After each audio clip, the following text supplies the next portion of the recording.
Window की plus are और type करना होगा एक्सेल।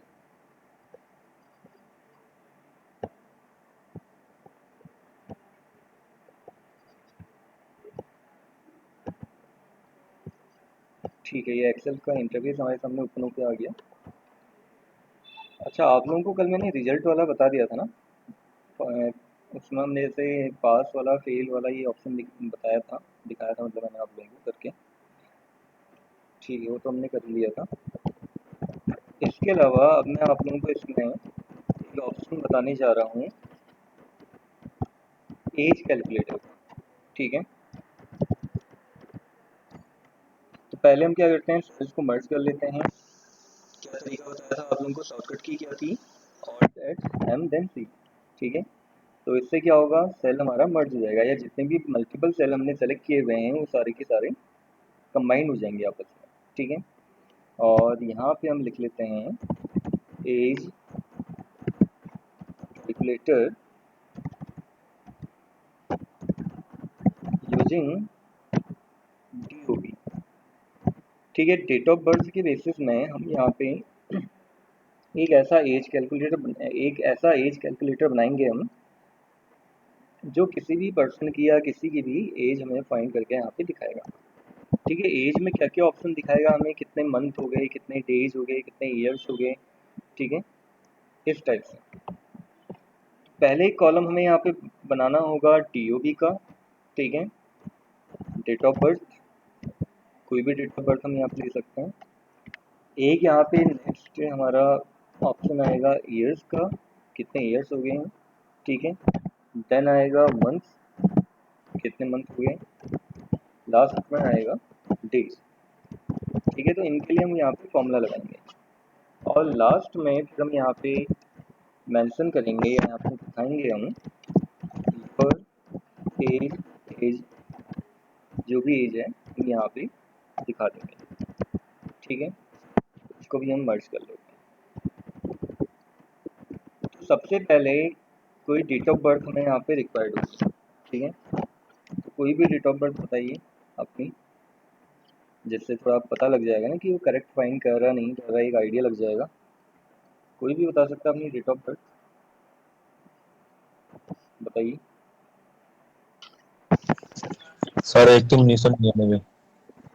कितना? 1999। 13/1999। अच्छा, इसमें वन क्या है, डे है या मंथ है?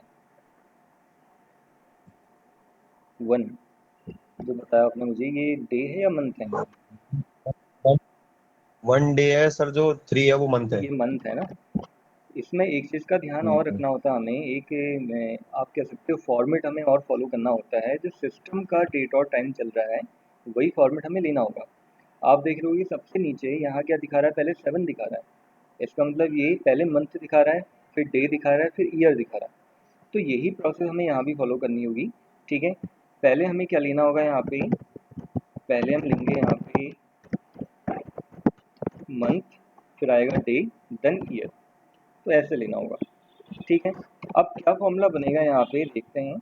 एक्सेल के अंदर ऐसा इनबिल्ट फॉर्मूला तो कोई नहीं होता है, बट एक फॉर्मूला ये बनाया गया है। ठीक है, उससे पहले आप लोगों को दो फॉर्मूले और बता दूं। एक फॉर्मूला आता है नाउ, और एक फॉर्मूला आता है टुडे। तो दोनों का क्या काम होता है देख लेते हैं। नाउ के लिए सिंपली हमें यहाँ पे NOW टाइप करना होता है, लगा के या ब्रैकेट लगा के एंटर कीजिए आप, तो आपको क्या दिखाएगा, डेट और टाइम दोनों ही दिखाएगा। ठीक है, और मतलब अभी अभी जितना हो रहा है, हाँ दोनों आपको दिखाता है, डेट भी और टाइम भी। दूसरा एक टुडे वाला ऑप्शन है, टुडे में आपको क्या दिखाएगा ये भी देख लेते हैं। टुडे में आज की डेट दिखाता है, बस जो करंट डेट है यही आपको दिखाएगा। ठीक है, तो इसीलिए कंपेयर करने के लिए हम जब हैं तो कब तक फाइंड करते हैं, आज की डेट तक या अभी तक जितना हुआ है, अभी तक जितने ईयर्स हुए हैं, अभी तक जितने मंथ हुए हैं, और अभी तक या आज तक जितने डेज सर हुए आपके हैं। बीच में आवाज कट रही है। आवाज कटिए।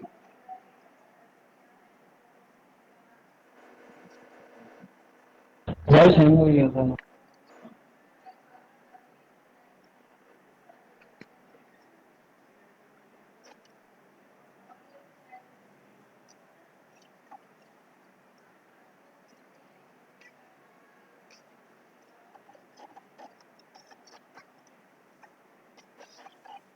तो हाँ, अब ठीक आ रही है आवाज? अब बताइए, सही आ रही?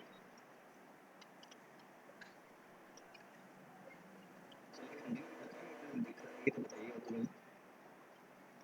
हाँ सर, अभी तो ठीक आ रही है। हाँ, जैसे मैंने आपको बताया, इसमें हम यहाँ पे अप्लाई करेंगे, मतलब दो फॉर्मूले मैंने स्टार्टिंग में इसलिए बताया आपको कि आगे हम जब टुडे का यूज करेंगे इस फॉर्मूले के अंदर, तो टुडे क्या काम करता है ये आपको पता होना चाहिए। ठीक है, तो आप देख रहे होगे जैसे यहाँ पे नाउ है, नाउ मैंने आपको बताया क्या काम कर रहा है, डेट और टाइम दोनों ही हमें डिस्प्ले कर रहा है। और दूसरा फॉर्मूला जो बताया मैंने आप लोगों को यहाँ पे, दूसरा फॉर्मूला हमारा यहाँ पे टुडे क्या वर्क कर रहा है यहाँ पे, जो करंट डे है, सॉरी जो आवाज हैंग हो करंट, रही है सर। हेलो, हाँ क्या दिक्कत आई साउंड में? हेलो,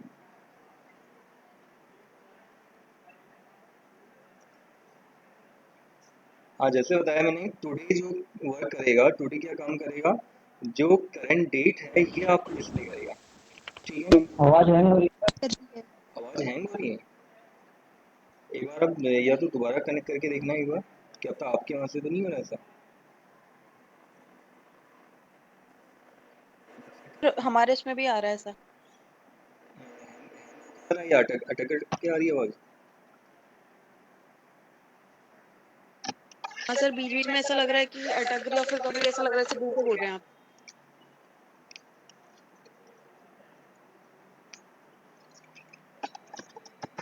हेलो, हाँ आप ठीक आ रही?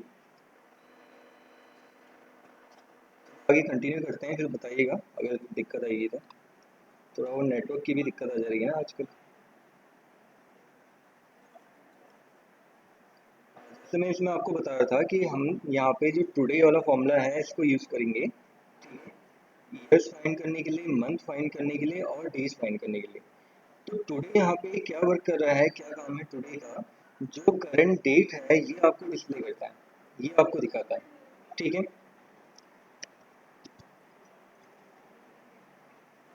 कनेक्टेड तो हो ना?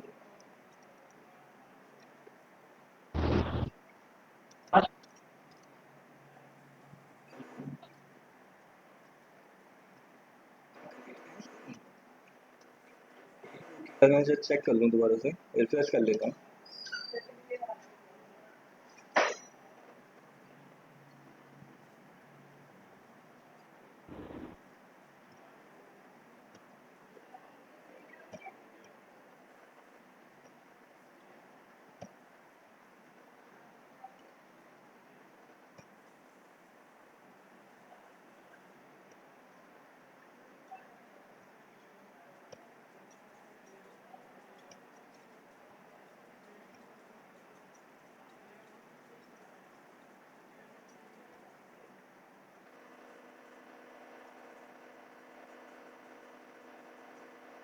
अभी कनेक्टेड रहेगा, मैं एक बार रिफ्रेश कर लेता हूँ।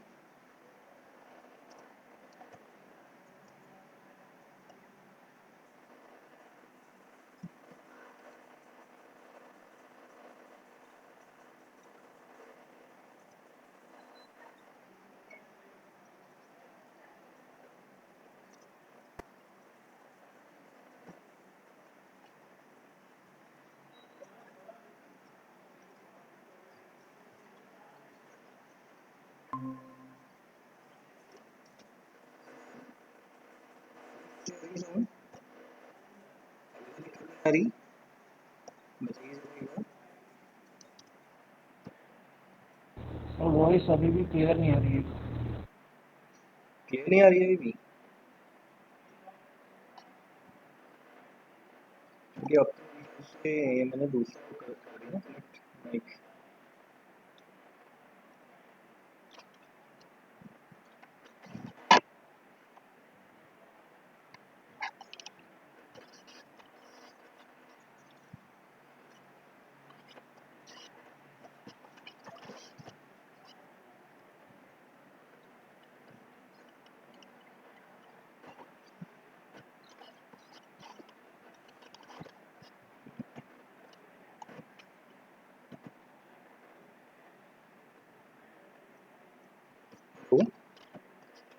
हाँ अभी कैसे आ रही जरा बताइए एक बार। ठीक आ रही थोड़ा।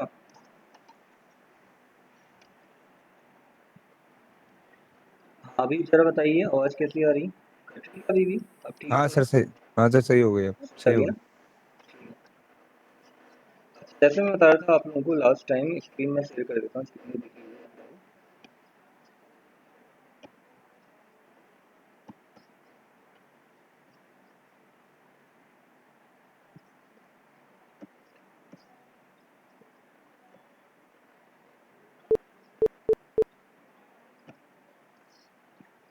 ठीक है, जैसे आज मैं बता रहा था आप लोगों को कि हम यहाँ एज कैलकुलेटर बनाना सीखेंगे इसमें। ठीक है, जिसमें क्या होगा, हम डेट ऑफ बर्थ के बेसिस में एज फाइंड करेंगे, किसी भी पर्सन की या किसी की भी एज हम यहाँ पे फाइंड कर सकते हैं। ठीक है, तो डेट ऑफ बर्थ का जो फॉर्मेट रहेगा वो क्या फॉर्मेट रहेगा ये भी मैंने आप लोगों को बताया था। एक बार मैं यहाँ पे लिख देता हूँ। पहले क्या आएगा हमारा, यहाँ पे मंथ आएगा। ठीक है, फिर यहाँ पे डे आएगा, देन उसके बाद ईयर आएगा। इतना क्लियर है। अब उसके बेसिस में, अच्छा ईयर मंथ और डेट जो ये हम फाइंड करेंगे, ये कब तक फाइंड करेंगे, आज की डेट तक।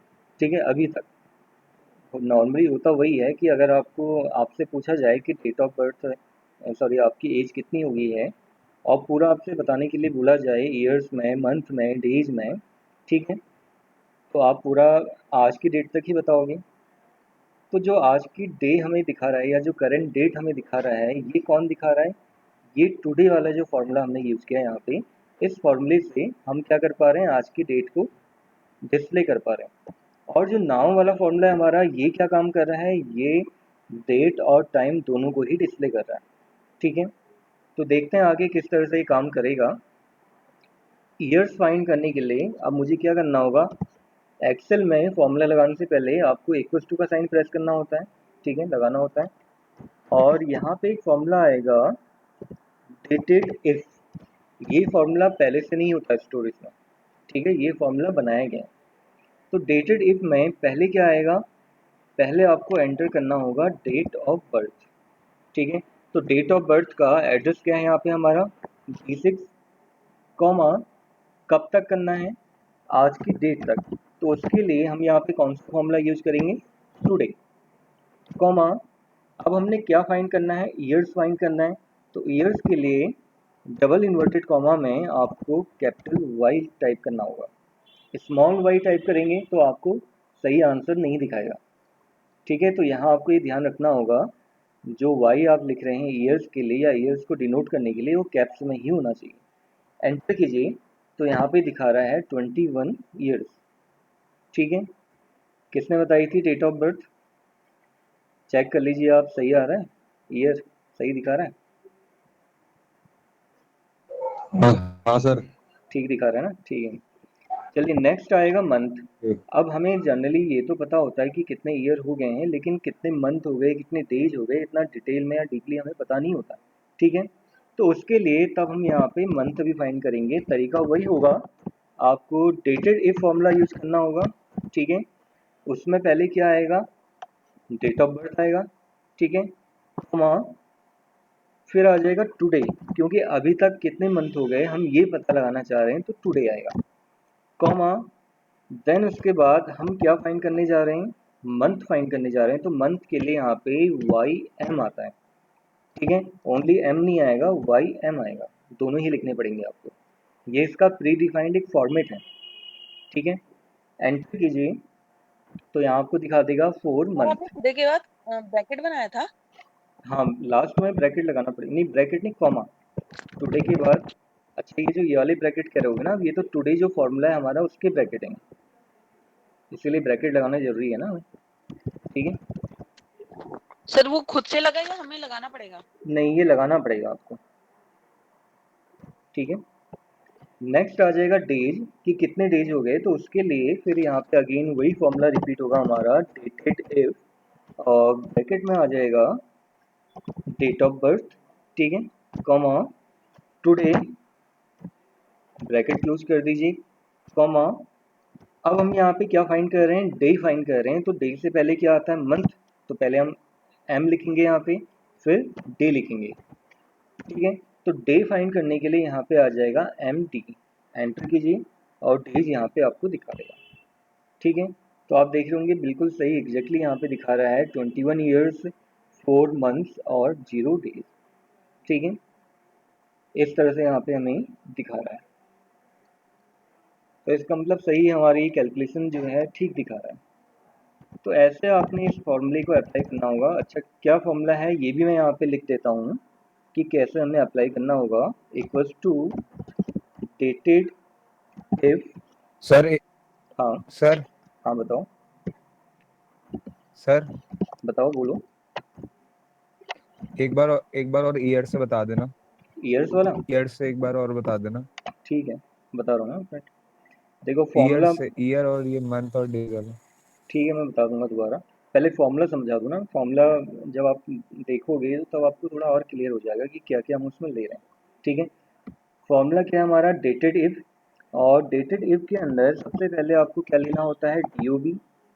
ठीक है, डीओबी का क्या लेंगे, एड्रेस लेंगे हम, डीओबी एड्रेस आ जाएगा। उसके बाद कॉमा लगा के क्या लेना होता है, कॉमा लगा के फिर हम लिखते हैं यहाँ पे टुडे। ठीक है, या टुडेज डेट कह सकते हो आप। अब ये किससे आएगा, टुडे वाले फॉर्मूले से आएगा। ठीक है, लास्ट में हमें क्या लेना होता है, अगर हम ईयर फाइंड कर रहे हैं तो उसके लिए वाई लिखना होता है। ठीक है, ऐसे ही मान लीजिए अगर मैं यहाँ पे मंथ फाइंड कर रहा हूँ तो मंथ के लिए क्या लिखना होगा, वाई एम। ऐसे ही मुझे अगर यहाँ पे डे फाइंड करना होता, ठीक है, अगर मैं यहाँ पे डे फाइंड करता तो डे के लिए क्या आ जाता, एम डी आ जाता, इस टाइप से। तो ये फॉर्मूले हैं हमारे। ठीक है, देखते हैं किस तरह से काम करेगा।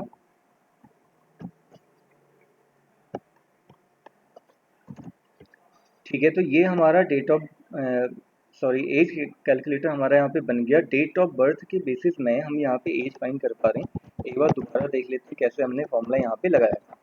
ठीक है, सबसे पहला फॉर्मूला हमने कहाँ से स्टार्ट करना है, क्या लिखना है हमने यहाँ पे, हमने लिखना होगा डेटेड इफ। ठीक है, तो क्या लिखेंगे यहाँ पे हम, इक्वल्स टू डेटेड इफ, और ब्रैकेट में क्या आएगा, सबसे पहले डेट ऑफ बर्थ का एड्रेस आ जाएगा। ठीक है, तो हमने जो डेट ऑफ बर्थ लिखी हुई है यहाँ पे उसका एड्रेस क्या है, ये है D6। ठीक हो गया, कॉमा फिर क्या पूछ रहा है यहाँ पे, टुडेज डेट, आज की जो डेट है ये पूछ रहा है। तो आज की डेट या तो आप खुद से मेंशन कर दीजिए, एक अलग से आप कॉलम बना दीजिए। ठीक है, या कोई पर्टिकुलर डेट तक आप फाइंड करना चाह रहे हो, कभी कई बार हो जाता है कि कोई आप एप्लीकेशन फॉर्म फिल कर रहे हो, ठीक है, या ऑनलाइन फॉर्म आप जैसे फिल करते हो तो वहाँ पे एक पर्टिकुलर डेट मेंशन होती है कि इतनी डेट तक आपकी एज कितनी होगी। तो ये भी आप पता लगा सकते हो, तरीका यही होगा, फॉर्मूला यही होगा। ठीक है, लेकिन हम अभी तक पता लगाना चाह रहे हैं कि आज तक, आज की डेट तक, तो इसीलिए हम यहाँ पे टुडे का यूज़ करते हैं। ठीक है, कॉमा अब हमने ईयर फाइंड करना है तो उसके लिए क्या लिखा जाएगा, कैपिटल वाई, और एंटर कर दीजिए तो आप देखेंगे जो ईयर्स हैं, टोटल ईयर्स, ये हमें दिखा देगा। ठीक हो गया, नेक्स्ट फिर आएगा मंथ, कितने मंथ्स हो गए हैं टोटल। ठीक है, तो मंथ्स फाइंड करने के लिए हमें वही लिखना होगा, डेटेड इफ, ब्रैकेट में सबसे पहले क्या देना है, क्या देना है हमने यहाँ, डेट ऑफ बर्थ का एड्रेस क्या है यहाँ पे, D6 कॉमा टुडे। ठीक है, आज की डेट तक ही हम पता लगाएंगे। जब हम ईयर आज की डेट तक पता लगा रहे हैं तो मंथ भी हम आज की डेट तक ही चेक करेंगे। ठीक है, सेम वही प्रोसेस डेज के लिए भी होगी। अब हमें अगर यहाँ पे मंथ फाइंड करना होता है तो उसके लिए क्या लिखा जाता है, वाई एम। ठीक हो गया, इस तरह से आ जाएगा। नेक्स्ट फिर यहाँ पे ऑप्शन रहेगा डेज का, तो ये कैसे आएगा, इसके लिए लिखना होगा डेटेड इफ, और ब्रैकेट में सबसे पहले क्या आएगा, डेट ऑफ बर्थ का एड्रेस आ जाएगा, कॉमा टुडेज डेट। ठीक है, तो आज की डेट कैसे आएगी, टुडे वाले फॉर्मूले से, कॉमा डे हमने फाइंड किया करना है तो उसके लिए क्या लिखना होगा, कैप्स में MD। ठीक है, डबल कोट्स के अंदर आपको लिखना होगा और MD आपको लिखना होगा। ठीक है, सबके अलग अलग एक फॉर्मेट बने हुए हैं, वही फॉर्मेट या सीक्वेंस आपको फॉलो करना होगा, तब जाके ही आपको सही आंसर दिखा पाएगा। ठीक है, तो इतना हो गया। ये प्रोसेस करने के बाद फिर हम क्या कर सकते हैं वो भी देख लेते हैं। अब लास्ट सर में, हाँ सर ये आप बताओ। सर हाँ हाँ ये आप फॉर्मेट पे तो टुडेज डेट करके लिखते हैं और फिर उसमें तो डेट नहीं डाल रहे हैं आप। हाँ, तो आज की डेट हमारी टुडे फॉर्मूले से आती है, मैंने पहले ही टुडे बता के दिया था ना बाद यहाँ पे। ब्रैकेट लगा ये दे रहे हैं ना। हाँ, वही मैंने आपको बताया था ना, टुडे फॉर्मूला क्या काम करता अच्छा है, आज की टुडे और डेट। ब्रैकेट वो आ जाए। टुडे फॉर्मूला वैसे ही यूज होता है, आपको बस अच्छा टुडे लिखना होता है, ब्रैकेट लगा देने होते हैं।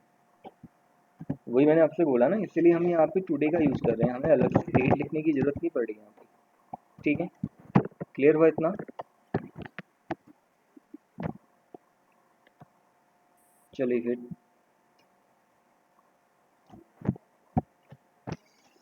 आगे एक और ऑप्शन देखते हैं। आप लोगों को कॉलम और रो इंसर्ट करना भी बताऊंगा मैं, इसके बाद बताऊंगा कैसे होगा, शॉर्टकट की बता दूंगा। ठीक है, अच्छा, अब यहाँ पे हमें कंबाइन करके दिखाना है पूरा, क्योंकि ईयर्स मंथ और डेज ये अलग अलग ऐसे यूजर देखेगा तो नहीं। ठीक है, यूजर को हमें कंबाइन फॉर्म में दिखाना पड़ेगा ना, योर एज एज, कितने ईयर्स हो गए हैं, कितने मंथ हो गए हैं, कितने डेज हो गए हैं, कंबाइन करके हम दिखाना चाह रहे हैं। तो कैसे लिखना होगा, उसके लिए सबसे पहले इक्वल्स टू का साइन लगाना होगा। ठीक है, इक्वल्स टू, पहले वाले सेल का एड्रेस आ जाएगा कि D7 ईयर्स हो गए। ठीक है, तो कंबाइन करने के लिए हम यहाँ पे इसका यूज करेंगे, एंड का यूज करेंगे। ये एंड जो है एक तरह से कॉनकैटिनेशन ऑपरेटर का काम कर रहा है। क्या काम कर रहा है? Concatenation operator. दिखाता हूँ मैं आपको। एंड ये मैंने आपसे बोला कि ये कॉनकैटिनेशन ऑपरेटर का काम कर रहा है। तो कॉनकैटिनेशन का मीनिंग क्या होता है? कंबाइन करना, मर्ज करना, कॉनकैटिनेट करना, आपस में दो वैल्यू को जोड़ देना। ठीक है, तो ये काम कर रहा है। तो D7 एंड, अब हम क्या दिखा रहे हैं? ईयर्स, कितने ईयर्स हो गए। तो गैपिंग देके थोड़ा सा, तब मैं यहाँ पे दिखाऊंगा ईयर्स। थोड़ा गैप देके इन्वर्टेड कॉमा क्लोज, मुझे एंड लगाना होगा। एंड ईयर्स तो हमने दिखा दिया कि ईयर्स हो गए, लेकिन साथ में हमने क्या दिखाना है? मंथ भी तो दिखाना है। एंड नेक्स्ट वाली सेल का एड्रेस आ जाएगा, ये वाला क्या है इसका? D8, D8 एंड स्पेस क्या आ जाएगा? मंथ। ठीक है, मंथ्स में थोड़ा सा गैपिंग देनी पड़ेगी हमें, क्योंकि हम चाह रहे हैं कि जो ईयर्स मंथ और डेज हमें दिखा रहा है वो कंबाइन करके तो दिखाए, लेकिन बीच में गैपिंग भी हो, पढ़ने में आए, थोड़ा रीडेबल हो। इसके लिए हम ऐसा कर रहे हैं, जो मंथ से पहले गैपिंग दे रहा हूँ मैं, मंथ के बाद गैपिंग दे रहा हूँ, ईयर से पहले गैपिंग दे रहा हूँ, ईयर के बाद जो मैं गैपिंग दे रहा हूँ, ये उसके लिए हो रहा है। ठीक है, एंड लास्ट में फाइनली हमारे पास बचा है डेज। तो D9 एंड स्पेस देके क्या आ जाएगा? डेज आ जाएगा, और इन्वर्टेड कॉमा क्लोज। क्योंकि इसके बाद मैंने कोई वैल्यू लिखनी नहीं है, तो तब मैंने क्या दिया? तब मैंने क्या किया? स्पेस नहीं दिया। ठीक है, अब एंटर आप जब करोगे तो किस तरह से दिखाएगा? इस फॉर्म में आपको दिखाएगा। तो ऐसे हम इससे कंबाइन कर सकते हैं कॉनकैटिनेशन ऑपरेटर के थ्रू। ठीक है, ये आया समझ में सभी को? बताइए जरा, किसी को डाउट है तो बताइए। सर एक बार और बता देना, एक बार और बता दो। इसको मैंने क्या किया? कंबाइन किया। कंबाइन करने के लिए मैंने बताया आपको कि हम कॉनकैटिनेशन ऑपरेटर का यूज करेंगे। पहले तो सेल को मर्ज कर देते हैं, और MC, ये फॉर्मूला बताया था आप लोगों को, शॉर्टकट की मतलब। ठीक है, सबसे पहले इक्वल्स टू का साइन लगाना होगा। कोई भी फॉर्मूला अप्लाई करने से पहले आप क्या करते हो? इक्वल्स टू का साइन लगाते हो। इक्वल्स टू, अब हम दिखाने जा रहे हैं कि इतने ईयर्स हो गए हैं, इतने मंथ्स हो गए हैं, और इतने डेज हो गए हैं। ठीक है, अब इनको कंबाइन करके हमें दिखाना होगा ना, तो कंबाइन करने के लिए तब हम क्या कर रहे हैं? एंड का यूज कर रहे हैं, जो स्मॉल एंड या एम्पर्स एंड इसको बोला जाता है, इसका यूज कर रहे हैं। ठीक है, कितने ईयर्स हो गए हैं? ईयर्स हो गए हैं यहाँ पे D7 ईयर्स। ठीक है, अब ईयर्स लिखा हुआ अगर हम एक साथ दिखा देंगे तो उसमें एरर दिखा देगा, तो इसीलिए तब हमें यहाँ पे एंड लिख के ईयर्स लिखना पड़ा। ठीक है, एंड लिखने के बाद तब हमने ईयर्स लिखा। और ईयर से पहले और बाद में गैपिंग देने का रीजन वही है, जैसे आप देख रहे हो ऊपर वाले में 21 के बाद जो गैपिंग आ रही है, तभी वो गैपिंग दिखा पा रहा है, नहीं तो गैप नहीं दिखाएगा। ठीक है, तो ये गैपिंग के लिए मैं कर रहा हूँ। कॉमा देना चाहें आप, कॉमा भी लगा सकते हो। ठीक है, कॉमा से थोड़ा सा और सही हो, फॉर्म में आ जाएगा। कॉमा लगा के, कॉमा और इन्वर्टेड कॉमा। फिर आ जाएगा एंड। अब इसके साथ हमने अदर्स को भी कनेक्ट करना है तो एंड लगाएंगे दोबारा एंड। अब किसकी बात आ रही है, मंथ्स की बात आ रही है, तो D8 एंड फिर क्या आ जाएगा, स्पेस देखिए मंथ्स आ जाएगा, तो इतने ही मंथ्स हो गए। ठीक है, कॉमा और इन्वर्टेड कॉमा क्लोज। फिर उसके बाद अब हमने क्या कंबाइन करना है, डेज को कंबाइन करना है, तो डेज को कंबाइन करने के लिए दोबारा फिर क्या करना होगा, एंड लगाना होगा। ठीक है, एंड कितने डे हो गए हैं, तो कितने डे हो गए हैं ये कैसे पता लगेगा, उसके सेल के एड्रेस से D9 एंड डेज। ठीक है, तो डे लिखने के लिए भी हमें क्या करना होगा, गैपिंग देनी होगी, थोड़ा लास्ट में गैपिंग छोड़ने की जरूरत नहीं है। वह एंटर किया आपने तो इस तरह से आपको दिखा देगा। तो अभी बिल्कुल सही दिखा रहा है, 21 ईयर्स 4 मंथ्स एंड 0 डे। तो ऐसे करके आप यहाँ पे कंबाइन करके दिखा सकते हो, तो कंबाइन करके दिखाने का तरीका बताया मैंने आपको। ठीक है, इतना समझ में आया सभी को, कोई डाउट है अभी भी तो बताइए। अब तो नहीं है कोई डाउट, समझ में आ गया ना सभी को, आगे यस बताऊं सर। फिर? ठीक है, आगे बताऊं फिर मैं। तो ऐसे आप यहाँ पे एज कैलकुलेटर बना सकते हैं। ठीक है, एज कैलकुलेटर हमारा कैसे काम करेगा, डेट ऑफ बर्थ के बेसिस में काम करेगा। इसी में एक और कंडीशन हमारी आती है, एक कंडीशन क्या आती है कि एक पर्टिकुलर डेट के अकॉर्डिंग मैं यहाँ पे पता लगाना चाह रहा हूँ। ठीक है, कि कोई हमें पर्टिकुलर वहाँ डेट दी गई है, उस डेट के अकॉर्डिंग मैं पता लगाना चाह रहा हूँ। तो ये हम कैसे कर पाएंगे वो मैं आपको तरीका बताता हूँ इसका। ठीक है, अच्छा किसी ने आप में से लेफ्ट तो नहीं किया है ना, जो पहले आए थे सब लोग हैं? ठीक है, और लोगों को भी आप बता दीजिएगा, क्योंकि क्लास ऐसे मिस होगी तो फिर दिक्कत आएगी। आप लोगों का टेस्ट भी ऑनलाइन होगा। अब अभी तो नहीं होगा, जब ये MS ऑफिस का पार्ट, हमारा एक्सेल वाला पार्ट कंप्लीट हो जाएगा तो फिर आप लोगों का एक टेस्ट होगा और ऑनलाइन ही होगा। वो मैं आप लोगों को डेट बता दूंगा कब होगा। ठीक है, अभी तो नहीं होगा, थोड़े टाइम बाद ही होगा। बट हिंट मैंने आप लोगों को दे दी है कि जो भी हमारा यहाँ पे टेस्ट वगैरह रहेगा, ऑफलाइन तो लेना पॉसिबल नहीं है, तो इसलिए ऑनलाइन ही होगा। ठीक है, अब एक पर्टिकुलर डेट के अकॉर्डिंग हम कैसे करेंगे वो मैं आपको बता दूँ। तो उसके लिए एक हमें यहाँ पे रो बढ़ानी होगी। ठीक है, अब रो बढ़ाने की शॉर्टकट की मैं आप लोगों को बताता हूँ यहाँ पे कैसे आप रो बढ़ा सकते हैं। सबसे पहले रो को क्या करना होगा, सेलेक्ट करना होगा। इससे पहले जब मैंने आपको बताया था, जब 7 में हम क्लिक करते थे तो क्या होता था, रो हमारी सेलेक्ट हो जाती थी। बट ये काम मैंने माउस से करना है, सॉरी कीबोर्ड से करना है। तो कीबोर्ड से कैसे होगा, शिफ्ट प्लस स्पेस बार से। ठीक है, ये इसकी शॉर्टकट की होती है, मैं अलग से लिख भी देता हूँ नेक्स्ट पेज में। क्या बताया मैंने आपको, पहले आपने शिफ्ट के साथ शिफ्ट प्लस स्पेस बार ये आपने प्रेस करना है। तो ये क्या करेगा, सेलेक्ट करेगा रो। ठीक है, ऐसे ही जब आपने कॉलम को सेलेक्ट करना है तो CTRL प्लस स्पेस बार आपको सेलेक्ट करना होता है। ठीक है, ये करेगा सेलेक्ट कॉलम। तो जब हमारी यहाँ पे रो सेलेक्ट हो जाएगी, कॉलम सेलेक्ट हो जाएगा, ठीक है, तो हम इसको इजीली यहाँ पे इंक्रीज कर सकते हैं, एक्सटेंड कर सकते हैं। तो अगर आपने रो या कॉलम दोनों को ही बढ़ाना है, ठीक है, तो शॉर्टकट की क्या होगी इसकी, इसकी शॉर्टकट की रहेगी यहाँ पे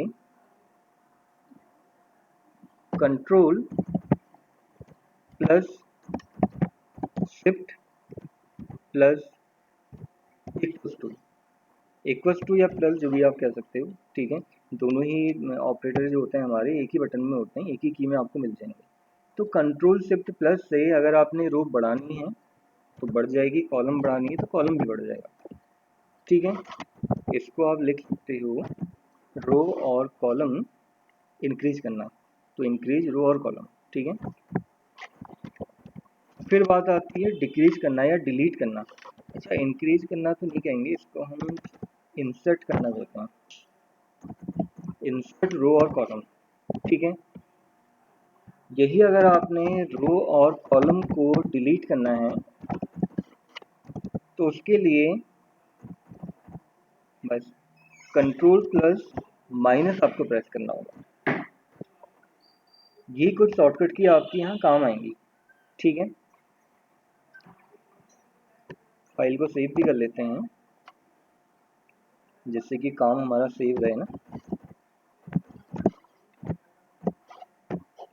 ठीक है, इसको हमने सेव कर दिया एक्सेल डे 5 के नेम से। ये मैं आपको सेंड कर दूंगा फाइल। और लास्ट वीडियो भी अभी हमारी अपलोड नहीं हो पाई है, थोड़ा वही है कि नेट की स्पीड में दिक्कत आ रही है। आप लोग ऑप्शंस वैसे देख लेना, अगर दिक्कत आएगी तो उनको वैसे क्लियर कर सकते हो आप। ठीक है, क्योंकि इससे पहले तो सर एक वीडियो। बात बताइए, हाँ बताइए। जैसे आपने जब आपने एक्सेल पढ़ाया था हमें स्टार्टिंग में, तो आपने एक चीज बताई थी ना कि हमारे इसमें टोटल नंबर ऑफ कॉलम 16,384 होते हैं। हाँ हाँ, तो अगर ये जो आपने फॉर्मूला बताया जिससे हम इंसर्ट कर सकते हैं, मतलब हम इससे ज्यादा भी बना सकते हैं कॉलम्स। नहीं, इससे ज़्यादा नहीं होंगे, होंगे उतने ही। अगर मैं बढ़ाता हूँ ना, जैसे लास्ट मैंने क्या किया था, वो उन्हीं को अरेंज करता रहता हूँ, ऊपर नीचे ही उसको शिफ्ट करता रहेगा। वो लगेगा आपको कि बढ़ा दिया उसने, लेकिन ऊपर नीचे ही उसको अरेंज करेगा, उसकी नंबरिंग को नहीं बढ़ाएगा कभी। कभी ऐसा नहीं होगा कि इसकी नंबरिंग अच्छा, बढ़ तो जाए। मतलब ये इनसे इंसर्ट बेसिकली इंसर्ट नहीं हो रहे, हाँ इनसे बस आगे पीछे ही होते हैं। हाँ, बस वही कर रहा है वो कॉलम को। अगर हम जैसे लास्ट, अच्छा लेकिन यहाँ पे इसने किया हुआ है, वैसे तो करता नहीं है बट ये कीबोर्ड से कर रहा है, कीबोर्ड की शॉर्टकट से कर रहा है, माउस से नहीं कर पाएगा, कीबोर्ड से तो कर रहे हैं। लास्ट आप अच्छा, देख रहे होगे 1048। अच्छा रुकिए एक मिनट में चेक करता हूँ पूरा कंप्लीट। सर रोज 1048 में नहीं तो नहीं, सेवन नहीं सिक्स हुआ है। हाँ होगा। वही, उसी को करता है बेसिकली, तो वही होता है। आप देख रहे होगे वो कॉलम का नंबर हमारा गलत दिखा रहा था ना, 1048576, हाँ, उतना ही फिक्स रहेगा। होता वही है कि कहीं भी आप किसी में भी करोगे, एक्सेल में जो नए हमारे ऑफिस के जो वर्जन्स आए हैं उनमें भी ऐसा नहीं होता। लेकिन जो 15 की अगर हम बात करें, 15 या 16 में ऐसा ऑप्शन है कि वहाँ पे अनलिमिटेड हमारे रो और कॉलम्स रहते हैं। अब कभी वैसे तो ट्राई मैंने भी किया नहीं है इस टाइप से इंसर्ट करके अनलिमिटेड है या नहीं, क्योंकि वर्जन अभी अवेलेबल नहीं है मेरे पास। तो देखूँगा मैं एक बार चेक करके, फिर आपको बताऊँगा उसमें ऐसा होता है नहीं होता है। बट इनमें नहीं होता है, वही जो मैं कह रहा था आपको। अब देखिए हमने क्या करना था, जैसे मैंने यहाँ पे किया है, एक मैंने रो यहाँ पे बढ़ाई थी, ठीक है। सेम यही प्रोसेस मैं यहाँ पे करना चाह रहा हूँ। इससे पहले मुझे एक रो चाहिए, ठीक है। या सिंपली आप ये कह सकते हो कि 6 के बाद आपको एक रो रिक्वायर्ड है। मैंने आपको बताया था कि जब भी हम रो या कॉलम इंसर्ट करते हैं तो वो क्या करता है, पहले इंसर्ट करता है बाद में नहीं, ठीक है। तो बाद में सॉरी, पहले इंसर्ट करवाना है या बाद में इंसर्ट करवाना है, जो भी आप कहें, जिस फॉर्म में भी आप कहें उसको, तो आपको कर्सर आप वहीं उस फॉर्म में रखना होगा, मतलब उस पर्टिकुलर लोकेशन में या रिक्वायर्ड लोकेशन में रखना होगा। मैं चाह रहा हूँ कि 7 से पहले 6 के बाद एक यहाँ पे रो इंसर्ट हो जाए, तो 7 में मुझे यहाँ पे कर्सर रखना होगा। अच्छा, अब मैंने आपको रोज सेलेक्ट करने के लिए क्या शॉर्टकट की बताई थी, शिफ्ट के साथ स्पेस बार सेलेक्ट हो गया। दूसरा कंट्रोल शिफ्ट प्लस मैं यहाँ पे प्रेस करूंगा तो आप देखोगे एक रो मेरी इंसर्ट हो गई, ठीक है। काफ़ी इजीली हो जाता है अगर आप हैबिचुअल हो जाओगे, आपको ये प्रैक्टिस, आपकी प्रैक्टिस में आ जाएंगे शॉर्टकट की सारी, तो इजीली आप सारा काम कर सकते हैं, आपको फिर दिक्कत नहीं आएगी। ऐसे ही अगर मैं यहाँ पे सर एक एक बार कॉलम, फिर से करके दिखा दीजिए। देखिए हमने क्या किया पहले, अब मैंने आपसे बोला कि मुझे 6 के बाद एक यहाँ पे रो रिक्वायर्ड है, ठीक है। जबकि मैंने बताया था कि बाद में यहाँ पे कॉलम या रो हम इंसर्ट करना चाहें तो बाद में नहीं होता, पहले होता है। तो इसका मतलब हमें 7 से पहले इंसर्ट करना होगा, 7 से पहले इंसर्ट करना होगा तो 7 में कर्सर को रखना होगा मैं, ठीक है। तो 7 वाली रो को सेलेक्ट करना पड़ेगा, इसका मीनिंग ये हुआ। तो कैसे करेंगे रो को सेलेक्ट हम, शिफ्ट के साथ स्पेस बार, पूरी रो सेलेक्ट होगी मेरी, ठीक है। अब कंट्रोल शिफ्ट प्लस आपने दबा देना, ये शॉर्टकट आपने प्रेस कर देनी है, तो क्या करेगा, रो को बढ़ा देगा, करना है आपको। ऐसे ही मान लीजिए अगर आप कॉलम को इंसर्ट करना चाह रहे हैं, एक कॉलम आप यहाँ इंसर्ट करना चाह रहे हो, तो उसके लिए तरीका वही होगा, पहले आप कॉलम को सेलेक्ट कीजिए। अच्छा एक चीज़ का ध्यान और रखिएगा, कॉलम को जब भी आप सेलेक्ट करेंगे, जैसे अगर मैं कंट्रोल के साथ करता हूँ, आप देख रहे होंगे मल्टीपल कॉलम सेलेक्ट हो गए। तो जो कॉलम है हमारे या ऊपर वाली जो कॉलम्स हैं ये मर्ज हैं आपस में, होता है। क्या करना होगा, पर्टिकुलर ऊपर जो अल्फ़ाबेट आपको दिख रहा है या लेटर दिख रहा है आपको, यहीं क्लिक करना पड़ेगा। ठीक है, जो ये कंडीशन मैं आपको बता रहा हूँ, ये वाली कंडीशन हमारी तभी अप्लाई होगी जब सेल्स हमारे मर्ज नहीं है। कॉलम सेलेक्ट हो गया, कंट्रोल शिफ्ट प्लस से मैंने इसको बढ़ा दिया, तो ये कॉलम बढ़ गया मेरा। डिलीट करना है तो वही शॉर्टकट की बताइए आपको, कंट्रोल माइनस। ठीक है, ऐसे ही मैंने रो को डिलीट करना है तो पहले रो को सेलेक्ट करना होगा और कंट्रोल माइनस दबा देना होगा, रो मेरी डिलीट हो जाएगी। बट मुझे यहाँ पे रो रिक्वायर्ड थी तो दोबारा मैं इंसर्ट कर लेता हूँ। ठीक है, ऐसे हम यहाँ पे इसको कर पाएंगे। और भी इसकी शॉर्टकट की होती है, वो भी मैं आपको बताऊंगा, फिर पहले हम इसको देख लेते हैं। अच्छा, एक हम यहाँ पे ले रहे हैं रिक्वायर्ड डेट। डेट का फॉर्मेट क्या होगा, हम यहाँ पे 2020 को एज कितनी हुई थी, ईयर्स 4 मंथ्स और 0 डेज दिखा रहा है, लेकिन मैं चाह रहा हूँ यहाँ पे पता लगाना कि जनवरी 2020 के हिसाब से इनकी एज थी उस समय, एज थी मतलब उनकी। ये फिर हमें क्या करना होगा, चेंज करनी पड़ेंगे होगा। तो ये आ जाएगा, एक बार दोबारा मैं लगा के दिखा देता हूँ आपको। फॉर्मूला पहले आपको क्या लिखना होगा, डेटेड इफ लिखना होगा। ठीक है, ब्रैकेट लगा के सबसे पहले क्या पूछेगा या कौन सी वैल्यू देनी होती है, डेट ऑफ बर्थ, जो डेट ऑफ बर्थ। फिर क्या आएगा, रिक्वायर्ड डेट। ठीक है, तो रिक्वायर्ड डेट का एड्रेस क्या है यहाँ पे, T7, कॉमा फिर क्या आएगा, हमने क्या फाइंड करना है, हमने ईयर फाइंड करना है, तो उसके लिए क्या आएगा, कैपिटल Y। ठीक है, एंटर किया आपने, तो यहाँ पे दिखा रहा है कि 1 जनवरी 2020 को उनकी एज हुई थी 20। ठीक है, कितने मंथ हुए थे ये भी हम निकाल लेते हैं। तरीका वही होगा, डेटेड इफ, ब्रैकेट लगाया हमने, सबसे पहले क्या आएगा, डेट ऑफ बर्थ, कॉमा फिर कौन सी डेट तक आपने निकालना है, कॉमा उसके बाद क्या फाइंड करना है, मंथ फाइंड करना है, तो उसके लिए क्या लिखा जाता है, YM लिखा जाता है। तो 10 मंथ्स आ गए। ठीक है, उसके अलावा डेज की बात करें, कितने डेज हुए थे, तो उसके लिए डेटेड इफ, ब्रैकेट में क्या आएगा, डेट ऑफ बर्थ, उसके बाद जो डेट आपने जिस डेट तक निकालना है, और नेक्स्ट आ जाएगा डे। तो डे के लिए क्या लिखते हैं, MD कैप्स में, एंटर कीजिए और डे आ गया। ठीक है, तो बिल्कुल सही दिखा रहे हैं कि 1 जनवरी 2020 को इनकी जो एज थी वो कितनी थी, 20 ईयर्स थी, और 10 मंथ्स हो गए थे और 0 डेज। तो ऐसे ही आपको यहाँ पे दिखाएगा। ठीक है, क्लियर हुआ, सभी को समझ में आया कि एक पर्टिकुलर डेट के अकॉर्डिंग अगर आपने फाइंड करना है, डेट ऑफ एज आप निकालना चाह रहे हो, तो उसके हिसाब से आपको दिखा देगा। अब हमने क्या किया था, फॉर्मूला यहाँ पहले से लगा दिया था, तो फॉर्मूला हमने चेंज किया, तो उसके बाद यहाँ चेंजेस हुए तो ऑटोमेटिक उसने क्या किया, फॉर्मूले में भी चेंज कर दिया। एक्सेल में यही सबसे बड़ा फ़ायदा है, मैंने आप लोगों को बताया था। ठीक है, कि आपको कैलकुलेशन खुद करने की ज़रूरत नहीं होती है, कैलकुलेशन ऑटोमेटिक हो जाती है, मैनुअल कैलकुलेशन करने की ज़रूरत नहीं होती है। जो आपने वैल्यू दी है, जो आपने इनपुट दिया है, जैसा आपने फॉर्मूला लगाया है, उसके बेसिस में आपको आउटपुट यहाँ पे जनरेट करके दे दें।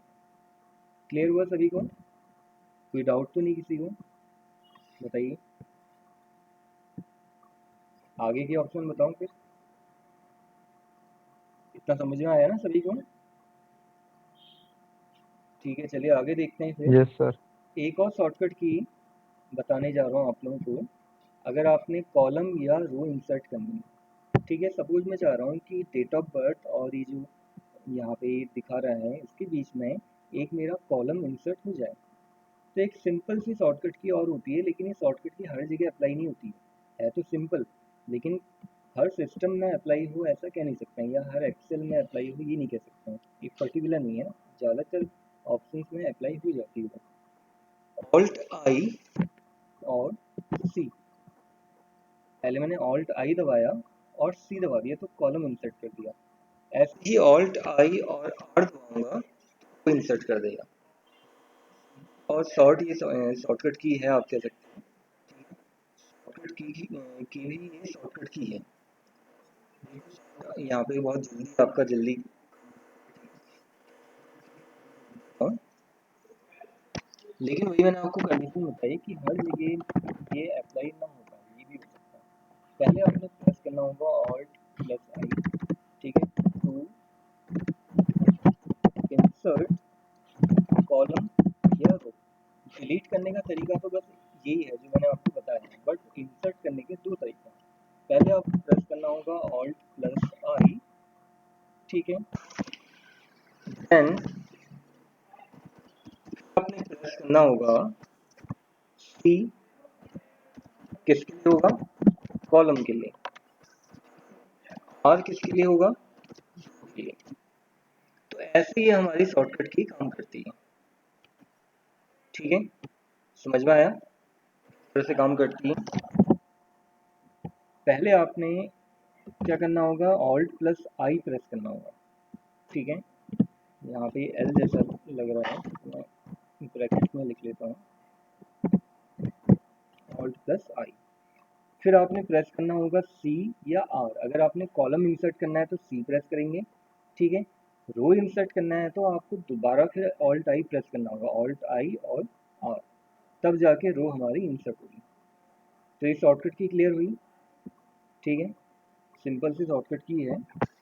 अगर अप्लाई होती है कई जगह सिस्टम में अप्लाई हो जाती है तो आप फिर अप्लाई कर सकते हो, नहीं हो पा रही है तो फिर आपको दूसरा तरीका यूज करना होगा जो कंट्रोल स्पेस बार और शिफ्ट स्पेस बार वाला तरीका मैंने बताया, ठीक है। तो ये ऑप्शन समझ में आया सभी को, एज कैलकुलेटर है, कैसे हम यहाँ पे एज कैलकुलेटर बना सकते हैं, कोई डाउट नहीं इसमें। आगे कंटिन्यू करते हैं। एज कैलकुलेटर की तरह यहाँ पे एक और हमारा कैलकुलेटर आता है जिसे हम EMI कैलकुलेटर कहते हैं, ठीक है। EMI की फुल फॉर्म क्या होती है, EMI होता क्या है, पहले तो आपको ये पता होना चाहिए, और फुल फॉर्म क्या होती है।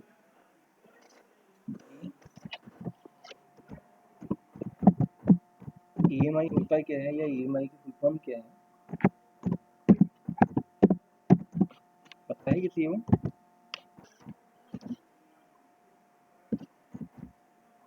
बता सकते हैं? Equated monthly installment. Equated monthly installment, ठीक है, इसको इक्वल मंथली इंस्टॉलमेंट भी कह सकते हो आप, अलग अलग फुल फॉर्म होती हैं, दो फुल फॉर्म है इसकी, इक्वल मंथली इंस्टॉलमेंट या इक्वेटेड मंथली इंस्टॉलमेंट। ये हुआ क्या एक्चुअल में, EMI क्या हुआ, कई जगह आपने सुना होगा, जैसे आप EMI में कोई गाड़ी ले लेते हो आप, या जैसे EMI में आप कोई लोन ले रहे हो, कभी हो जाता है कि लोन की EMI जाती हैं आपकी, ठीक है, या आपने कोई सामान लिया है, कोई ऐसा सामान है, मतलब बड़ा प्रोडक्ट है, कॉस्टिंग जिसकी ज़्यादा है, तो आप अफोर्ड नहीं कर पा रहे हो या कोई अफोर्ड नहीं कर पाता है, तो जनरली हम क्या कर लेते हैं, उसको EMI में ले लेते हैं, EMI में परचेज कर लेते हैं, ठीक है।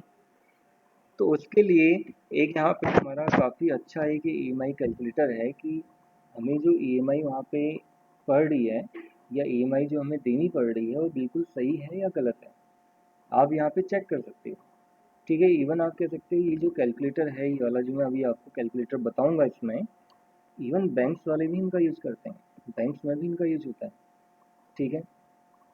वैसे तो उनके अपने पर्सनल सॉफ्टवेयर भी होते हैं, बट उसको रीचेक करने के लिए वो इसका भी यूज करते हैं। तो हमें इसके लिए क्या क्या ज़रूरत होगी या क्या क्या रिक्वायरमेंट होगी, एक होगा हमारा प्रिंसिपल अमाउंट या सिंपली अमाउंट आप कह सकते हो, ठीक है, एक होगा अमाउंट, ठीक है, एक होगा हमारा रेट, एक होगा टाइम, और इसके बेसिस में हम क्या फाइंड करेंगे, EMI, ठीक है। सपोज एक हम अमाउंट मान लेते हैं कि किसी को कार लेनी है, वो कार कितने की है, 5 लाख की है, ठीक है। अब 5 लाख में कुछ डाउन पेमेंट भी हो देगा, क्योंकि अगर आप फाइनेंस करवा रहे हो, फाइनेंस करवाना इससे हम कहते हैं सिंपल वे में, ठीक है, वही हो गया कि EMI में कोई चीज़ हम परचेज कर रहे हैं, तो 5 लाख में से कुछ परसेंट वहाँ पे हमें देना होता है, जो 4 इंस्टॉलमेंट होती है उसके बराबर हमें वहाँ पे अमाउंट पे करना होता है स्टार्टिंग में। ठीक है, तो एक रो यहाँ पे इंसर्ट कर लेते हैं। क्या बताया मैंने आपको? डाउन पेमेंट, डीपी की बात कर रहे हैं, डाउन पेमेंट होता है। ठीक है, तो कुछ वहाँ पे डाउन पेमेंट देना होगा। सपोज मान लेते हैं कि हमने वहाँ पे 1 लाख का, या यूजर ने वहाँ पे 1 लाख का डाउन पेमेंट कर दिया। ठीक है, और रेट ऑफ इंटरेस्ट वहाँ उसे पड़ रहा है 8.99%। परसेंट लिखना भी जरूरी है। टाइम आप जिसमें भी लेना चाह रहे हैं, ईयर्स में लेना चाह रहे हैं, मंथ्स में लेना चाह रहे हैं, वो आपकी चॉइस है, लेकिन ईयर मंथ जो भी आप लोगे ब्रैकेट में मेंशन करना जरूरी है।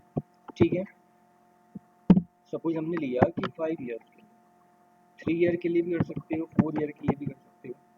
तो उसके बेसिस में हमारी ईएमआई कितनी होगी, कितनी ईएमआई हमारी यहाँ पे बनेगी। ठीक है, तो कैसे हम पता लगाएंगे? अच्छा, एक फॉर्मूला और होता है, मैनुअल फॉर्मूला ईएमआई फाइंड करने का। पता है किसी को आप में से? क्योंकि इसके बारे में, मैनुअल फॉर्मूले के बारे में मुझे भी आइडिया है नहीं, थोड़ा ध्यान मुझे आ नहीं रहा, क्योंकि यूज होता नहीं है तो इसलिए उतना ध्यान रहता नहीं है वाला फॉर्मूला। थोड़ा बड़ा फॉर्मूला है, लेकिन जो मेरे ख्याल से अकाउंट स्टूडेंट्स होंगे या जिन्होंने इकोनॉमिक्स वगैरह पढ़ी होगी पहले कभी, तो उनको फॉर्मूला पता होगा जरूर। है आप में से कोई ऐसा जिनको इसका फॉर्मूला पता है, ईएमआई का मैनुअल फॉर्मूला जो होता है? नहीं पता? चलिए फिर उसको बाद में देखेंगे, मैनुअल फॉर्मूला तो अलग बात है। एक्सेल में कौन सा फॉर्मूला हम यहाँ पे अप्लाई करते हैं? ठीक है, पीएमटी फॉर्मूला आता है हमारा यहाँ पे। पीएमटी, पीएमटी का फुल फॉर्म है यहाँ पे पेमेंट। ठीक है, कि हम यहाँ पे क्या निकाल रहे हैं? ईएमआई की पेमेंट निकाल रहे हैं। ठीक है, अब आपसे क्या क्या चीज़ें यहाँ पे पूछ रहा है, आप देखिए। सबसे पहले आपसे क्या पूछ रहा है? रेट, कि क्या रेट है। फिर आपसे पूछ रहा है एन एनपीआर हो गया टोटल नंबर ऑफ मंथ। ठीक है, फिर आपसे पूछ रहा है पीवी, पीवी हो गया प्रेजेंट वैल्यू, कितना आपने देना है, प्रेजेंट वैल्यू कितना देना है। सपोज मान लीजिए 5 लाख की कार है, या 5 लाख का कोई प्रोडक्ट है, 1 लाख आपने डाउन पेमेंट दे दिया, तो कितना रह गया देना? 4 लाख। ठीक है, माइनस करना पड़ेगा, फिर माइनस करके निकालना पड़ेगा आपको।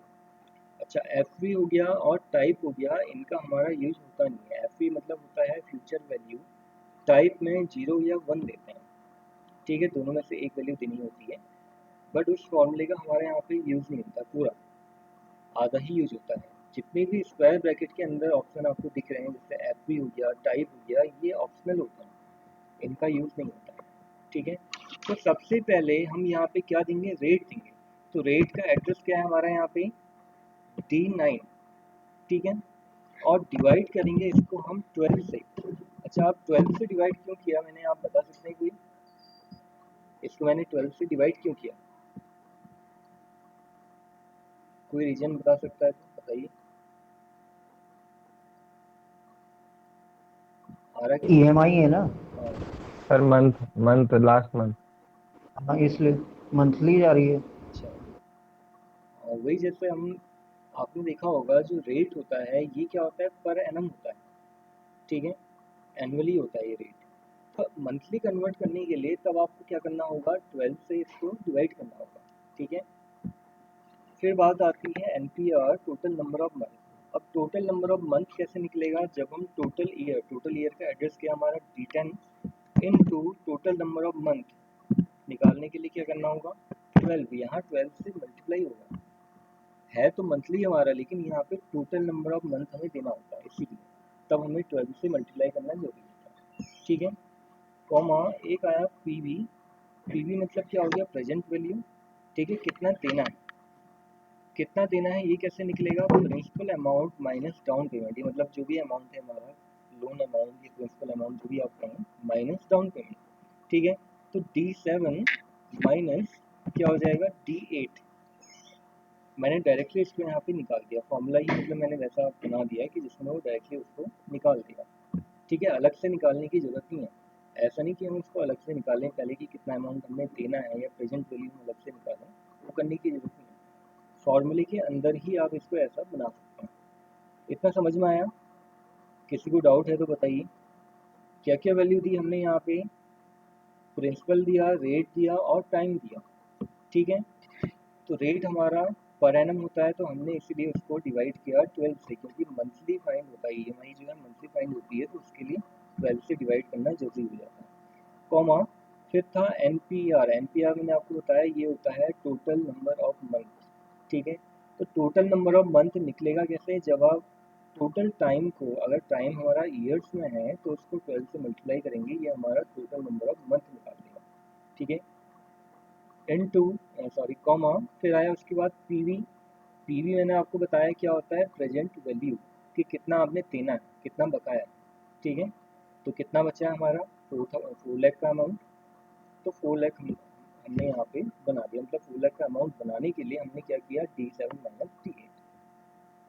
बस एंटर कर दीजिए, आप ब्रैकेट लगा दीजिए और एंटर कर दीजिए, तो आप देखेंगे ये अमाउंट आपके सामने आ जाएगा। एक्चुअल में अमाउंट हमारा रुपीज़ में ही होता है, डॉलर का सिंबल एक एडिशनल उसमें लग जाता है, तो इसको रिमूव करने के लिए फिर हमें क्या करना होगा? होम में जाना होगा। होम के अंदर आपके पास एक ऑप्शन आएगा यहाँ पे कॉमा स्टाइल, आपने इसको क्लिक करना होगा, तब जाके वो क्या करेगा? डॉलर साइन को आगे से हटा देगा, कन्वर्ट नहीं करेगा, क्योंकि एक्चुअल में यही हमारा एक्चुअल अमाउंट होता है। डॉलर में इसलिए दिखाता है क्योंकि जो सिस्टम की हमारी करंट यूनिट या फिक्स यूनिट होती है वो किस में होती है सेट? डॉलर में सेट होती है, इसीलिए।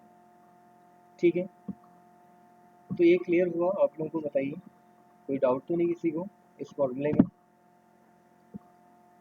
सर कहाँ पर जा करके चेंज करेंगे होम में? देखिए हमने क्या किया, फॉर्मूला लगाया तो ऐसा आ जाएगा, रेड कलर में डॉलर साइन भी आ जाएगा। ठीक है, तो आपको क्या करना होगा?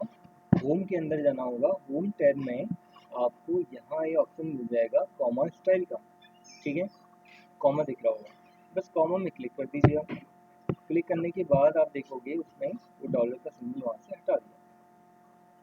अब ये एक्चुअल अमाउंट है हमारा कि जितने की ईएमआई हमने यहाँ पे पे करनी है पर मंथ। ठीक हो गया? अच्छा, इसकी शॉर्टकट की भी आप बना सकते हो। इसकी शॉर्टकट की रहती है ऑल्ट एच के, ये इसकी शॉर्टकट की होती है।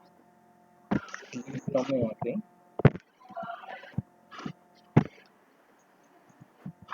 क्या शॉर्टकट की बताया मैंने आपको?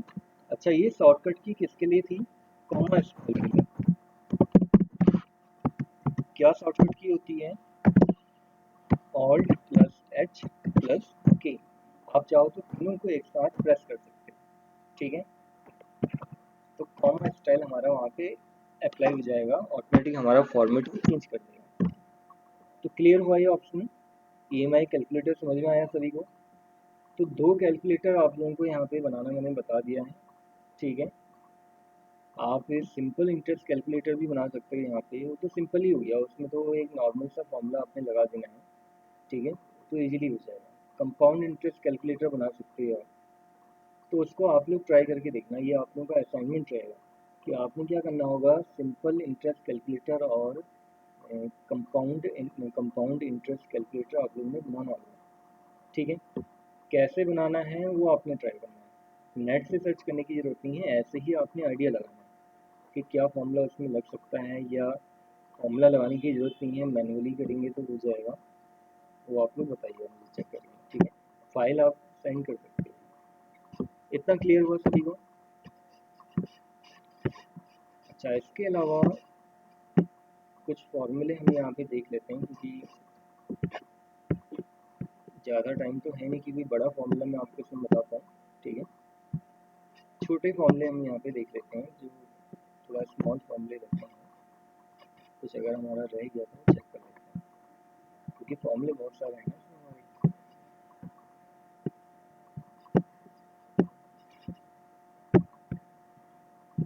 अच्छा, राउंड हो गया, राउंड वाला बताना था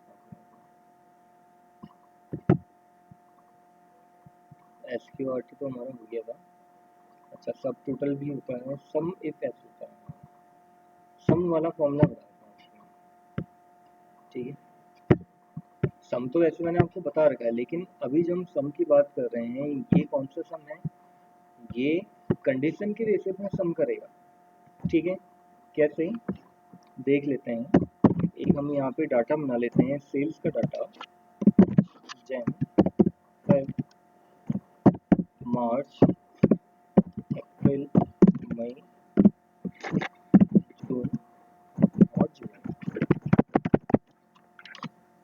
ठीक है,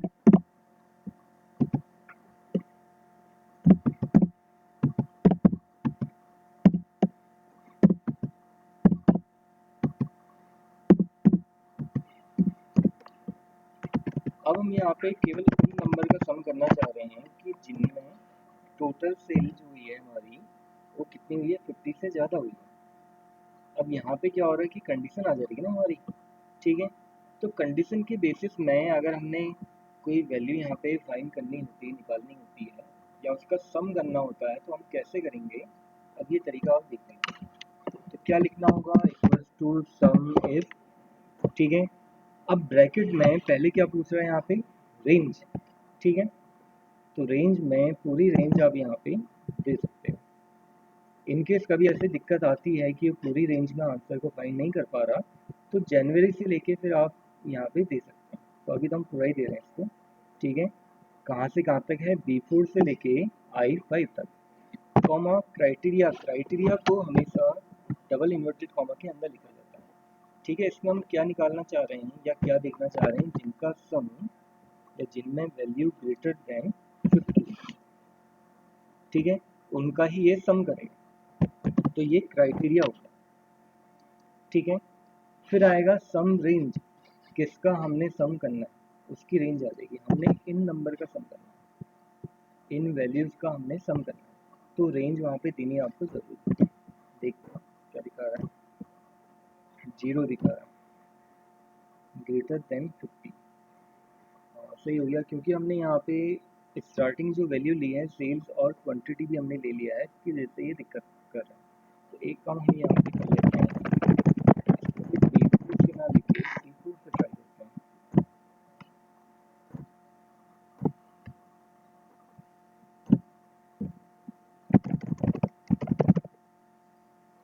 ग्रेटर देन 50,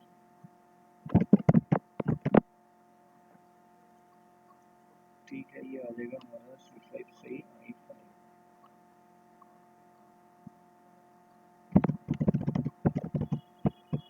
अच्छा, एक बार हम सम रेंज को हटा देते हैं,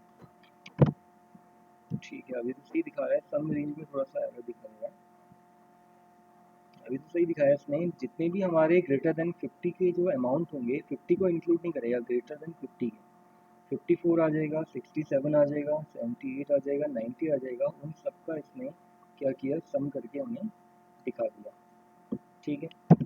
अच्छा, दूसरा तरीका भी ट्राई कर लेते हैं। तो हमने क्या किया, यहाँ पे कंडीशन के बेसिस में सम किया, टोटल किया, ठीक है। दूसरा मेथड भी ट्राई कर लेते हैं, इक्वल्स टू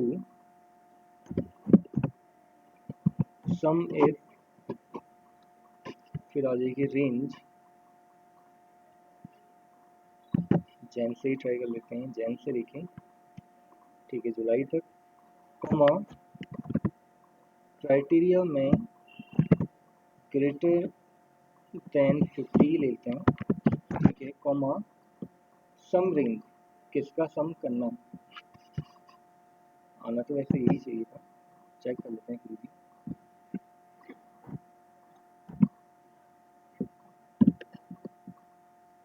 यहाँ पे इसको समझ नहीं आ रहा, लेकिन सम रेंज देना,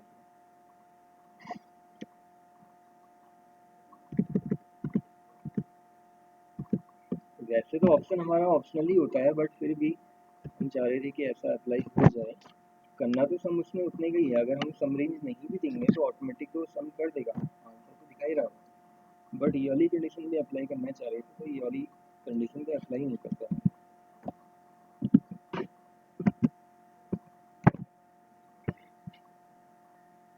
एक बार दोबारा देख लेते हैं, सम रेंज में अगर पूरा देखें, कोई वैल्यू देने के बाद दे रहा है, पर्टिकुलर रो के लिए काम नहीं कर रहा। अगर आप ऐसा करना चाहो, वैसे तो इसकी ज़रूरत है नहीं, क्योंकि वैल्यू दोनों ही सेम दे रहे हैं, एक तरह से आप देखोगे दोनों में ही सेम वैल्यू दी जा रही है। तो ये सम रेंज वाला ऑप्शन को आप स्किप ही कर दीजिए। ठीक है, वही मैंने आपको बताया कि स्क्वायर ब्रैकेट्स के अंदर जो ऑप्शन होते हैं हमारे, ये यूज़ होते नहीं हैं। हम यूज़ करने की कोशिश कर रहे थे, करना चाह रहे थे, बट वो नहीं कर पा रहा उस फॉर्म में जैसे हम करना चाह रहे थे। ठीक है, पूरी ही रेंज वहाँ पे हमें देनी पड़ रही है, तो दो दो बार रेंज देने की ज़रूरत क्या है, एक ही बार रेंज देके हमारा काम हो जाएगा। ठीक है, तो ऐसे आप इसको अप्लाई कर लीजिएगा। ये तो हमारा सिंगल क्राइटेरिया की बेसिस में था, सिंगल कंडीशन की बेसिस में था। ठीक है, अगर मान लीजिए यही मेरी मल्टीपल कंडीशन होती, मल्टीपल कंडीशन कैसे, कि अगर मैं यहाँ पे उनका सम करना चाहता कि जिनकी वैल्यू ग्रेटर देन 50 है और साथ के साथ जिनकी वैल्यू ग्रेटर देन, या इसको हम क्या कंडीशन बना सकते हैं, और दो कंडीशन बनानी है हमें, देखते हैं क्या तरीका हो सकता है। उसके लिए लिखा जाएगा सम इफ एस, जब मल्टीपल कंडीशन बनानी होती तब। ठीक है, मल्टीपल कंडीशंस में हमें काम करना होगा। तो पहले ये क्या कह रहा है, सम रेंज। ठीक है, जिसका हमने सम करना, तो ये सम रेंज ले लिया हमने। फिर आ जाएगा क्राइटेरिया रेंज 1। ठीक है,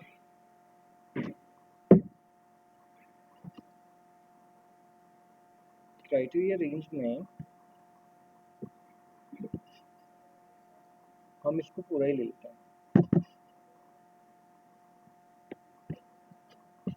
ठीक है, कॉमा क्राइटेरिया 1, एक क्राइटेरिया हम यहाँ पे लगा देते हैं,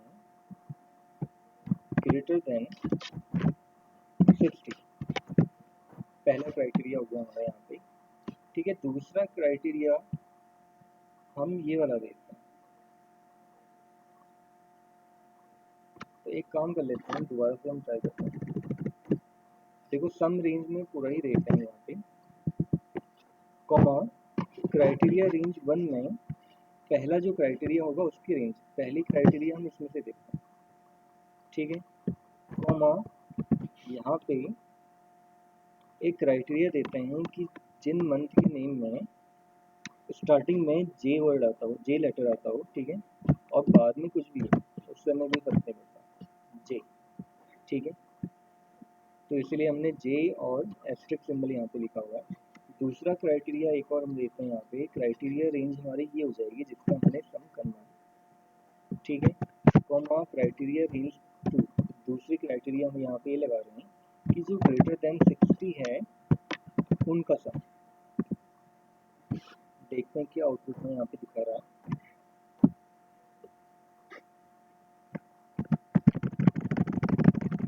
एक वैल्यू की एरर दिखा रहा है यहाँ पे, वो एरर इसलिए भी आ सकती है कि यहाँ पर्टिकुलर वो जो कंडीशन में अप्लाई करना चाह रहे हैं उस कंडीशन को फाइंड नहीं कर पा रहा, सेटिस्फाई नहीं हो रही हमारी। ठीक है, कि हमने ये कंडीशन लगाई थी कि जिनके नेम में जे लेटर आता हो स्टार्टिंग में। ठीक है, अच्छा अगर मैं एस्ट्रिक बता दें एक बार, ठीक है, वही एरर दिखा रहा हूँ, जे वर्ड आता हो, और एक और क्राइटेरिया हमने लगाया था कि जिनकी रेंज 60 से ग्रेटर हो, या जिनकी सेल 60 से ग्रेटर हो। ठीक है, दोनों कंडीशन को सेटिस्फाई नहीं कर पाएगा। अगर हम यहाँ पे जून लिखें,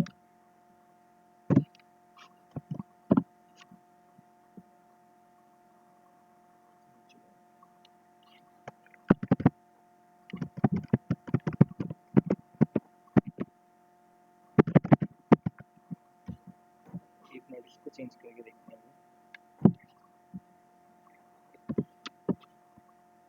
इसको हम ले लेते हैं यहाँ पे C5 से।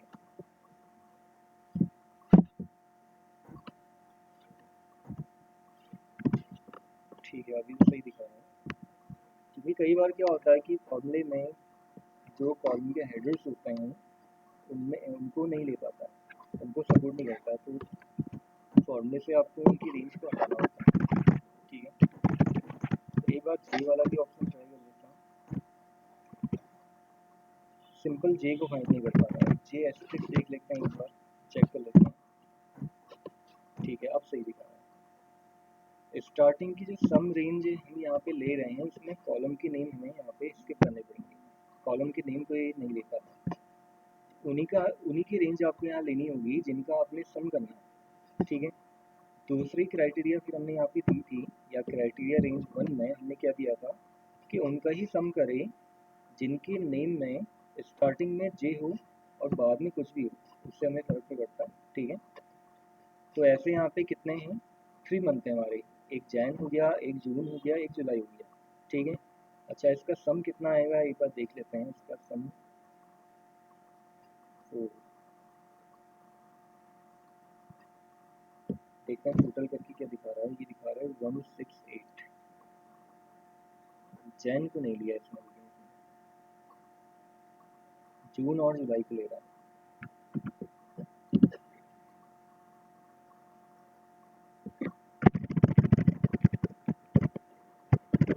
C4 to I4 कंडीशन तो ठीक है।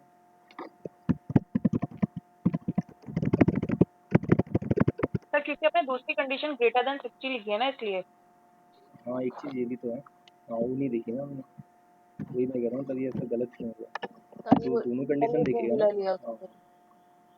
वो ध्यान नहीं दिया ना मैंने इसका। हाँ, वही चीज़ है, तभी आपको ये आंसर जो है 168 दिखा रहा है।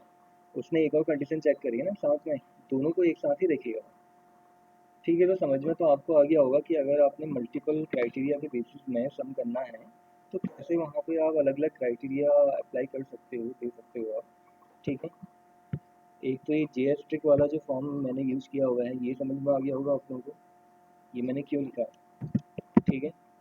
हम इसको ऐसा भी कर सकते थे, J* और N।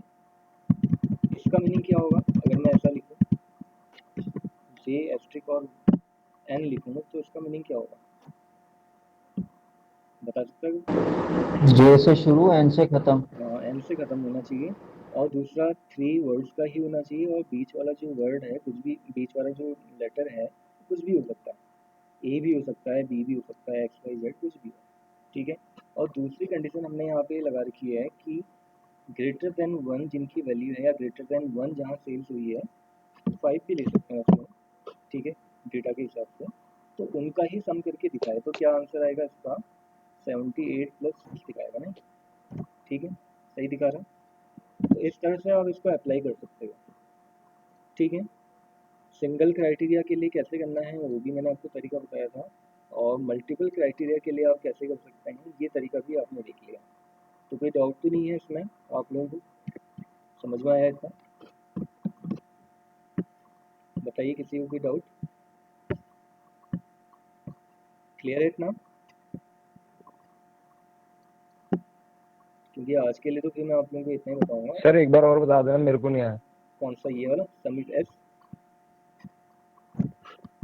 देखिए हम यहाँ पे 2 कंडीशन के हिसाब से या 3 कंडीशन के हिसाब से भी आप कर सकते हो, ठीक है। उससे ज़्यादा क्राइटेरिया भी आप दे सकते हो। तो उसके लिए मैंने आपको बताया, यहाँ पे हम यूज करेंगे सम इफ एस का, ठीक है। तो पहले क्या पूछ रहा है, सम रेंज जिसका हमने टोटल करना है, उस रेंज को देने के लिए कह रहा है। तो सम रेंज में यहाँ से लेके 6 से लेके 90 तक, या जो भी वैल्यू आपने लिखी हुई है रेंज में, वो रेंज आपको देनी होगी, ठीक है। क्योंकि ये कॉलम की नेम्स हो या कॉलम की जो हेडर्स हैं उनको ये नहीं लिखा, कई सारे फॉर्मूले हमारे वो सपोर्ट नहीं कर पा रहे हैं, ठीक है। क्राइटेरिया रेंज में आप देखोगे पहली क्राइटेरिया हम क्या बना रहे हैं, पहली क्राइटेरिया आप ये भी दे सकते हो कि ग्रेटर देन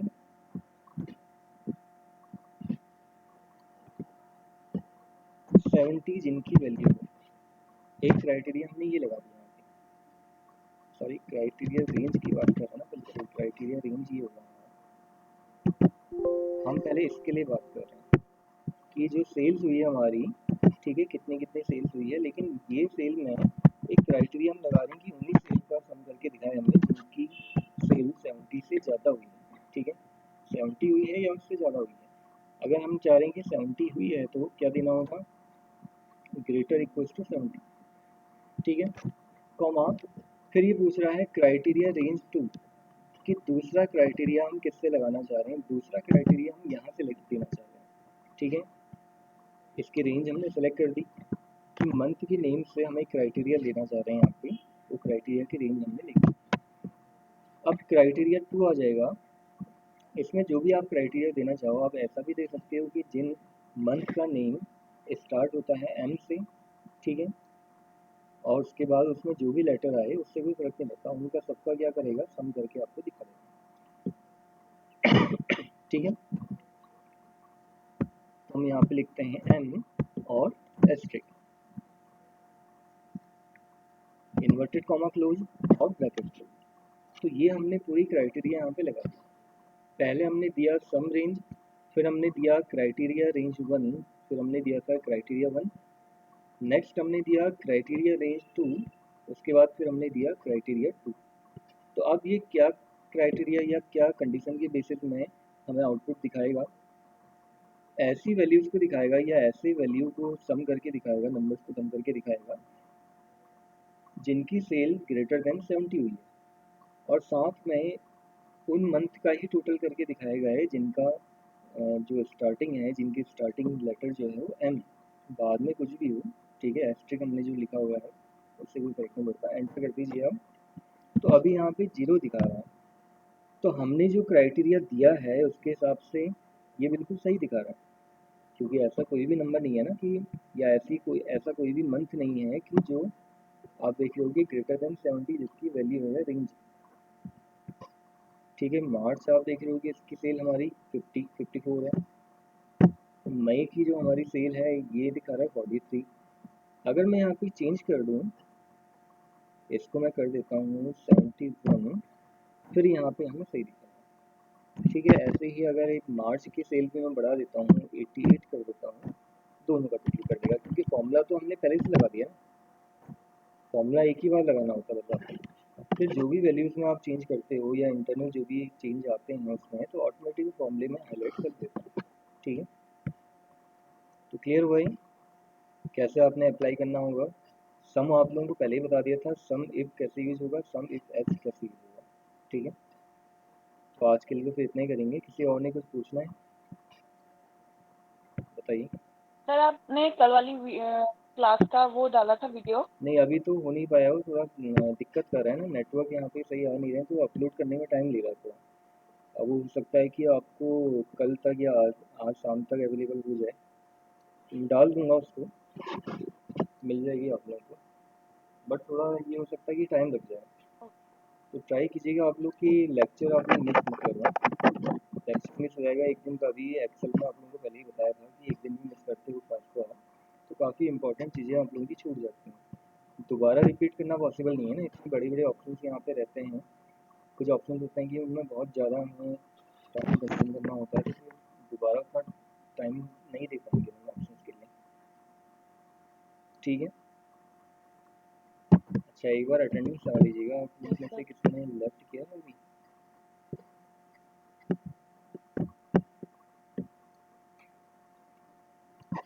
ठीक है, और तो कोई डाउट नहीं किसी को इसके बारे में जो अभी बताया आज आप लोगों को?